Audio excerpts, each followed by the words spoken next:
আন্তর্জাতিক নারী দিবস উপলক্ষে ত্রিপুরা উইমেন্স ফেডারেশনের উদ্যোগে আগরতলা টাউন হলে এক কর্মসূচির আয়োজন করা হয়। কর্মসূচিতে অংশগ্রহণ করেন ত্রিপুরা উইমেন্স ফেডারেশনের সভানেত্রী মণিহার দেববর্মা এবং বিধায়ক স্বপ্না দেববর্মা।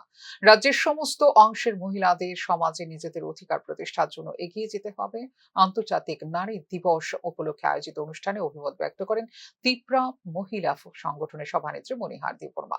এছাড়া রাজ্যের মহিলারা যেন রাজনৈতিক, সাংস্কৃতিক ও অর্থনৈতিক দিক দিয়ে আত্মনির্ভরশীলতার মাধ্যমে এগিয়ে নিজেদের অধিকার প্রতিষ্ঠা করতে পারেন, আন্তর্জাতিক নারী দিবস উপলক্ষে সেই বার্তা দিয়েছেন বিধায়ক স্বপ্না দেববর্মা। আজকে আন্তর্জাতিক মহিলা দিবস, ইন্টারন্যাশনাল উমেন্স ডে।